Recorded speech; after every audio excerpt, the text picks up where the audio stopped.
Boosta. Can I see what it looks like in terms of the grind?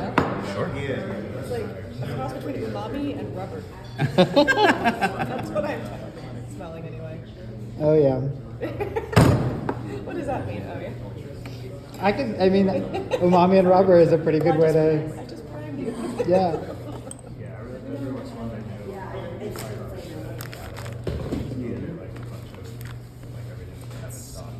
But yeah, that grind size looks pretty familiar. I feel like. Oh, when it I've does. used Oh the- boy, don't stress me out, man. Because then you go, ooh, I wouldn't have done it that way. Oh no. It looks like, you know, I think we were talking last week that like a lot of these are like we get it super finely ground. Right. And the time it takes to get through the percolator that they use is Yeah. like just long enough. Right. And like that it makes a pretty strong decoction, exactly like you said. Mm-hmm. So you mentioned there's clove, cardamom. Clove, ginger, cardamom. Nice. Okay, interesting. Mm-hmm. So what's the ratio you're using for the AeroPress? Oh really? 1 to 4. So 20 grams of coffee, then I'll do 8. Give it a minute to bloom, stir 30 more seconds, and then slow squeeze to 2 minutes to 2.5 minutes tops. Because when we do the AeroPresso method. Oh, yes. Uh-huh. What is it? 18 for 90 seconds. For 90 seconds. Okay. But it's like a concentrated espresso style. Sure. Wow. 20 coffee, not including the spices. Correct. Makes sense. The spices are just kind of like what we think. Yeah. Okay. Vibes. Vibes, Piper. Always vibes. It's hard to reproduce vibes. My It is, I know. A little bit of simmering in there. All right, and then what else was I gonna do? I was gonna do something also important. When I invert, I'm gonna go into a cup. And when I go into that cup, I want sweet.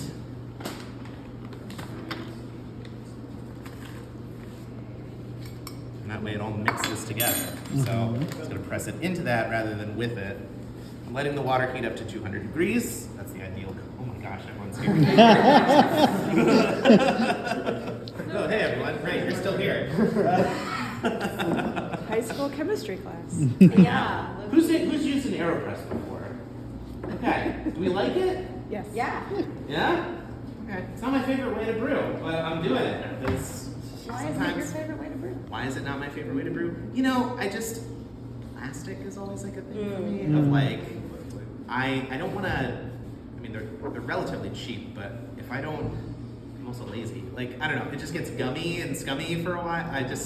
That kind of reusability. I love it for what it does. Like similar to if anyone's used a Clever Dripper before, those are also plastic brewers, V60s as well. But over time, or your partner accidentally throws it in the dishwasher, and you're like, don't do that. You know, it just kind of hits and cracks and that kind of thing. I much prefer a ceramic dripper or a metal dripper, something like that.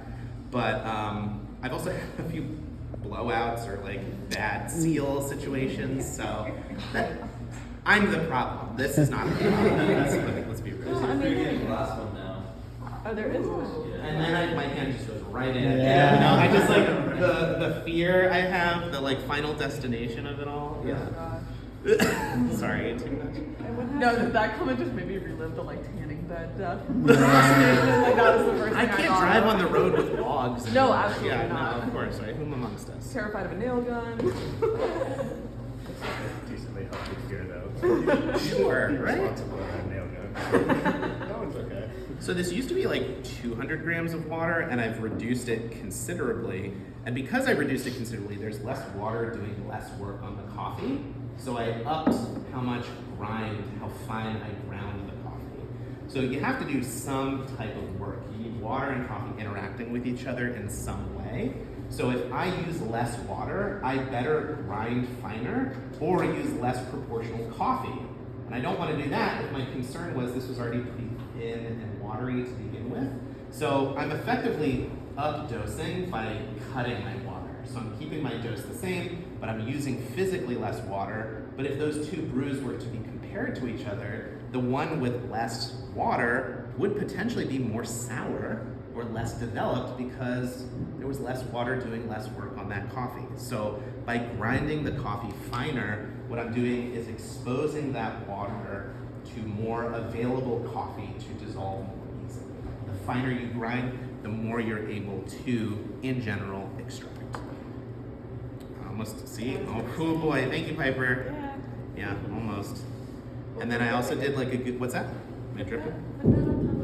There's sugar in there. See, now I made that mistake last time. Exactly. See? Learning from my mistakes. And then we're just gonna slow squeeze. Using that suction to press that coffee out. Kind of watching how far down I go. Oh, I got room to go. Pressure. Now this is the thing, if I don't push down nice and direct, that can cause issue. Hearing a hiss. All the way to the bottom, and we're at 2 minutes. Let me set this thing over here. And now we have super concentrated coffee. What do we do with that coffee? We should add milk to it. Can I smell it? What's that? Sure. Yes. What's that? Oh yeah, pass along. Mm. Nuttier? Ooh. Touch on there.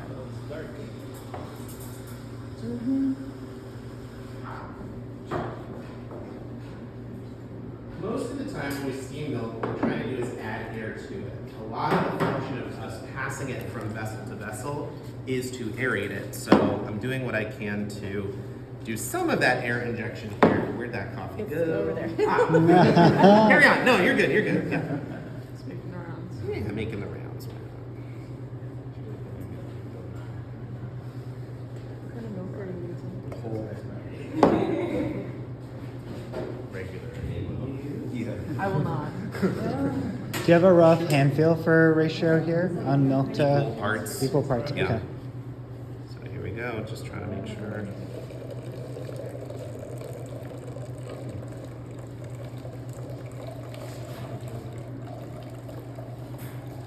Obviously, it's a pretty splattery, so who the heck knows? And the hope is that we kind of jockey this thing kind of back and forth, and doing that, possibly arcing it. Now, this French press is not good at creating that arc, which is the unfortunate thing. But this thing, so my wife traveled to Jordan. You can see even how it has more of that kind of tilt to it.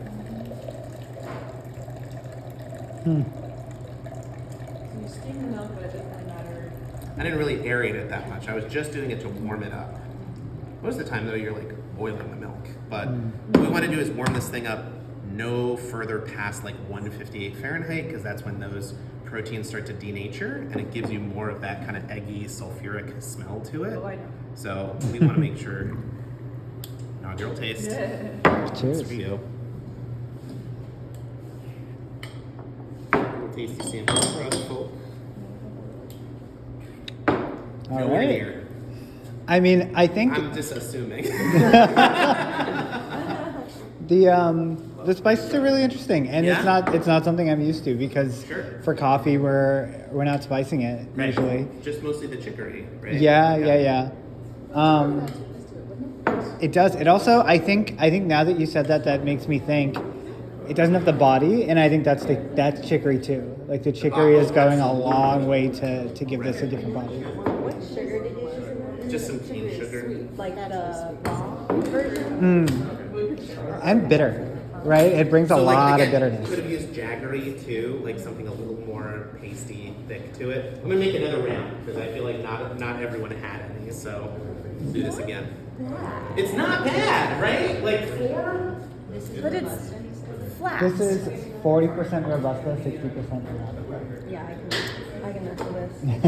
It's flat. Like I want another note of something. It's the chicory, and I think like if it tastes flat, some of that is you're using whole milk. Yeah. Okay, I was gonna say I think the two things that stand out, like the biggest thing that stands out is body, Yeah. and I think that is the chicory that I didn't get any because usually when people buy, they'll buy ground coffee and they'll mix in ground chicory. I bought whole beans so that we could Yeah. play with the beans a little bit too. Right. And then the milk, it's just thicker. Like I think it's maybe some combination of Or, like heavy cream, you're saying? I don't even think I like. For shells? Yeah, I wonder if it's like a higher fat percentage. Oh, I have no doubt. Yeah. But also with like home heating, I have a feeling people are heating off some of the water, and it's like getting thicker more already. Concentrated, almost like a condensed milk. Yeah, situation. yeah. Maybe not quite that thick. yeah. Ever to actually make having done Yeah. like 30 minutes. I knew I was never going to transport you home. No. I had Well, to, like, this is more for me than it is for everyone else. I appreciate the try, and I think it's pretty good. You know, I think I'll say that my father. I'm gonna keep this on the recording for him.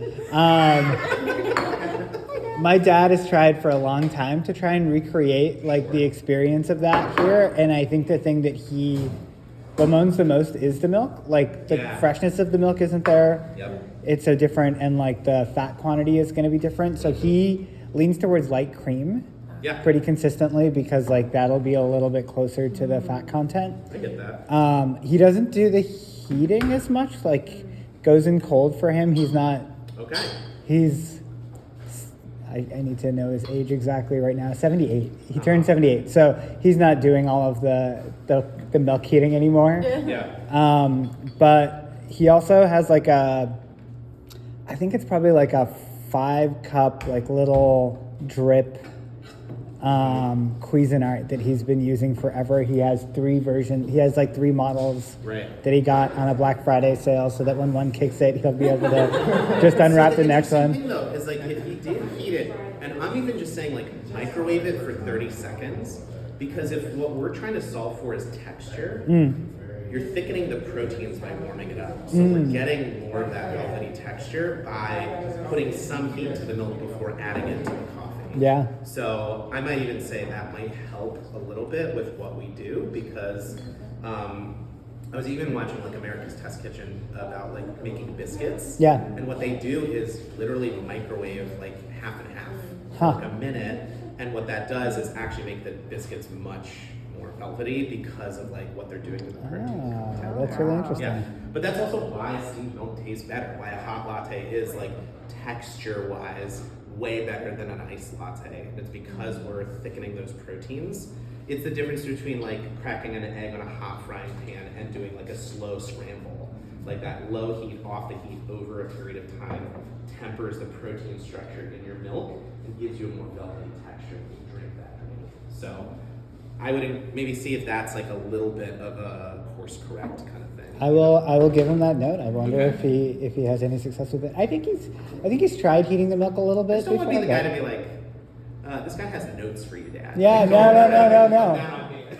The question is does your dad brew this just for his daily driver, or is this like a ritual? Like there's a difference between I just need That's a some, really good point, Pepper. Yeah.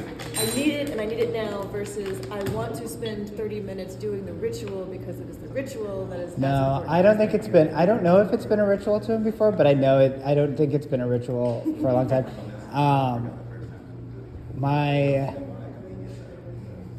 Yeah, I don't think that it's been like that. My dad used to be a scientist, and then like left that to be a musician 35 years ago.